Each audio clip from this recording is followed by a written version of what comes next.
자, 오늘의 레시피, 부동산 레시피입니다. 왜 대도시 집값은 오를 수밖에 없는가라는 주제로 정해봤습니다. 자, 이 서울이 왜 타켓이 돼서 서울 집값이 이렇게 많이 오를까요? 자, 우리 한번 천천히 한번 생각해 보자고요. 자, 언택트 시대라는 지금 얘기하죠. 코로나 때문에 더더구나 이제 앞으로 어떤 우리의 그 생활 환경이나 이런 것들이 바뀔 것이다. 이렇게 얘기합니다. 자, 이런 언택트 시대에 대면을 안 하는 비대면 시대에 지역이 중요하지 않다 이렇게 얘기하는 분들이 있어요. 그래서 이 이제 재택근무가 점점 더 가속화될 거다. 재택근무가 가속화되고 각자 그냥 일만 잘하면 되지 굳이 직장에 내가 나가서 할 일이 있겠느냐 이렇게 예상하시는 분들이 있어요. 그런 시대가 점점 더 올 것이다라고. 자, 새로운 시대의 대도시에 그래서 거주하면서 살 이유가 없다는 겁니다. 이게 맞는 얘기일까요? 자, 높은 이 대도시에 살려면 어떻게 해? 이 생활비 많이 들잖아요. 이런 것들이 많이 드는데 이런 높은 생활비, 거주비 이런 걸 부담할 도시가 아닌 이 서울의 외곽 지역에 거주하면은 생활비도 작게 들고 그렇잖아요. 그래서 충분히 불편함이 없는 지금 세상이잖아요. 뭐 학교도 교육도 뭐 다 제대로 받을 수 있고 그런데 이렇게 예측한 책들이 많았다는 거예요. 지금 점점 이렇게 앞으로 우리가 갈 것이다. 그런데 과연 현실은 그럴 것이냐라는 거죠.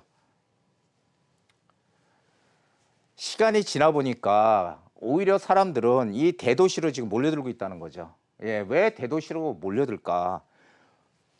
비용도 거주 비용도 높고 생활비도 많이 들고 이런 걸 감수하고 우리가 서울로 이렇게 몰려들고 있는 이유가 뭘까라는 거 생각해 보셨습니까? 왜 사람들은 저렴한 가격도 저렴 생활비도 저렴한 외곽이 아니고 도시로 자꾸 몰릴까? 자, 직장이 필요하잖아요. 직장이 필요하고 직업을 가져야 소득이 생기는데 이 외곽은 직장이 별로 없어. 전혀 없다는 게 아니라 직장이 별로 없다는 겁니다. 자, 오히려 힘들더라도 이 대도시로 와야 직장도 많고 일거리도 많이 생긴다는 거죠. 자, 그런데 이 직장이라는 개념이 그냥 단순한 직장이 아니고요. 직장도 여러 종류가 있잖아요. 이게 바로 양질의 일자리라는 거예요. 고소득 직종 이런 것들이 이 대도시에 몰려 있다는 거죠. 그렇기 때문에 도시의 양극화를 점점 심화시키는 겁니다. 예, 그러다 보니까 이 도심으로 사람들은 지금 몰려오고 있다는 겁니다. 자, 모든 국가의 로망이라고 전 얘기하는데 지역균형 발전 이건 뭐 모든 국가에서 시행하고 있는 겁니다. 왜 어떤 한 도시만 집값도 비싸고 거기만 발전을 계속하고 각종 인프라가 가득히 들어와 있고 어떤 지역들은 사실 병원도 가려면은 너무 힘들고 이렇게 균형 발전이 안 되고 격차가 벌어질까? 그걸 갖다가 좀 메꿔보자 이런 건데요. 그런데 현실은 녹록치 않죠. 양질의 일자리는 어디에 존재한다고요? 대도시에. 그래서 항상 이 고소득 직종 양질의 일자리가 이 관건이거든요, 이게. 그래서 오히려 돈이 많은 부자들은 아, 그래, 나 그냥 외곽에 가서 살게 하고 갈 수는 있겠지만은 그 사람들은 직장도 그렇게 필요 없잖아요. 워낙 돈이 많으니까. 그런데 돈이 없는 서민일수록 대도시를 더 벗어나기 어렵다는 겁니다. 벗어나면 직장이 없으니까. 그런 이유로 이런 대도시가 빈부격차가 더 심해진다라는 얘기죠. 예, 이거는 뭐 생각해 보면 너무도 당연한 얘기입니다. 자, 왜 도시는 이렇게 그렇다면 불평등할까? 사람과 돈이 모이고요. 경제가 발전하면요. 불평등은 심화된다고 얘기를 합니다. 사람과 돈이 모이고 경제가 발전할수록. 이게 뭐냐면은 세계 도시의 점수와 순위 해서 슈퍼스타 도시라고 해서 순위를 매겼어요. 이게 이제 그냥 매긴 게 아니고요. 경제 생산의 근거, 경제력, 기업활동, 인재, 글로벌 경제력, 금융투자 산업 관련 특정 기준치를 점사해서 점수를 매긴 건데요. 이게 보면은 1위가 뉴욕입니다. 미국의 뉴욕. 그 다음에 런던, 영국의 런던. 3위가 동경이에요. 예, 동경. 그 다음에 뭐 홍콩이 4위 이렇게 가다가 싱가포르이 6위고요. 우리나라는 8위예요. 대도시 경쟁력 8위. 우리가 이런 대도시 경쟁력 8위에 끼었다는 것도 저는 상당히 놀랍습니다. 서울이. 자, 그 이유는 지금 보면요. 이 대도시는 무궁무진한 경쟁력을 가지고 있다는 거예요. 그래서 세계 가장 큰 55개 대도시의 인구가 불과 7%가 산다는 겁니다. 인구 7%, 전 세계 인구의. 인구 7%가 세계 경제의 40%를 담당한대요. 그래서 영화, 음악, 공연, 예술, 창조 산업 분야에서 압도적으로 이 세계 경제의 주춧돌 역할을 한다는 겁니다. 인구 7%에 불과한 이 55개 대도시가 세계 경제 40% 담당한다. 고소득자, 이 사람들은 문화 접근성이나 일자리를 찾아 도시로 이동을 하고요. 도시의 힘이 계속 쏠리게 되고, 이거는 모든 나라의 전 세계적인 그런 하나의 양상입니다. 제가 예전에도 얘기했지만 도시의 가치와 집값은 점점 차별화된다는 겁니다. 대표적으로 이 똑똑한 이 경제학자들, 천재들이 많이 살고 있다는 이 미국 같은 경우도 뉴욕의 소호라는 지역에 중간 가격의 아파트 한 채면은 라스베가스에서 18채를 사고요. 애틀란타에서 23채, 디트로이트에서 29채 이렇게 산답니다.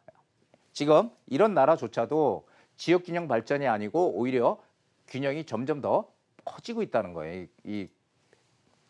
벌어지고 있다는 거죠. 그래서 서울은 파리예요. 대도시 파리, 경쟁력 있는 도시. 이런 도시의 다른 나라들과 비교해 봤을 때 서울의 집값이 안 오른다는 거는 오히려 비정상이 아닐까요? 저는 그런 생각 해봤어요. 강남의 중간 가격의 아파트 한 채 가지고 지방에 가서 몇 채를 살 수 있을까? 한번 생각해 보시면은 우리나라는 이런 미국보다도 오히려 이 지역적인 어떤 격차가 더 작게 벌어져 있다는 겁니다. 미국이 오히려 더 많이 벌어져 있고. 왜냐하면 한 채 가지고 18채, 막 23채 사니까 29채. 우리도 언젠가는 점점 더 벌어져 갈 것이다라는 게 제 판단입니다. 그래서 서울 이 집중성이 점점 커진다. 이 집중화가. 자, 인플레이션이 지속되는 한 집값은 오른다는 거는 뭐 아주 교과서적인 얘기죠. 전 세계적으로 양적 완화는 한동안 지속될 것 같고요. 몇 년 동안은. 그리고 제로금리 상황이잖아요. 저금리. 완전 제로금리. 지금 넘치는 유동성 저금리 상황에서 집값 상승은 우리나라만 되는 게 아니라 세계적인 추세다라는 거죠. 이게 그래서 우리는 어디에 투자할 것인가가 향후의 화두다. 왜 어디예요? 지역적인 차별화가 커진다는 겁니다. 옛날에는 뭐 이 수도권과 지방 이렇게 갈려져서 있었다면 지금은 어느 한 지역에서조차도 오르는 지역과 오르지 않은 지역으로 크게 양극화가 심해질 거다라는 거죠. 서울조차도. 그래서 어디에 어떻게 투자할 것인가 향후의 화두가 될 것이에요. 그래서 잘 이런 것들을 판단을 해보셔야 될 것 같아요. 어디에 투자할 것인가. 그게 앞으로 내가 재테크를 성공할 수 있는 그런 하나의 큰 흐름이거든요. 자, 모든 것을 다 아는 사람은 없다. 저도 마찬가지죠. 제가 부동산을 오래 이렇게 하고 있지만 저라고 다 아는 거 아니거든요. 저도 항상 보면은 고민을 많이 합니다. 이럴 때는 어떻게 해야 될까? 과연 시장이 어떻게 흘러갈까? 그 고민 중에 새로운 것들은 해답을 찾는 과정에서 이렇게 성장을 하거든요. 그러다 보니까 좀 더 정확한 그런 진단을 할 수 있는 그런 이제 상황으로 오는 거고, 하여간 여러분들도 뭔가 항상 고민하면서 긍정적인 고민을 해야 됩니다. 그 대신 부정적인 게 아니라 긍정적인 고민을 하면서 지금 시기에 과연 어디에 어떻게 내 재산을 불려갈 수 있을까를 심각하게 고민해 봐야 되는 시점이 아닌가 생각이 듭니다. 자, 오늘 여기까지입니다.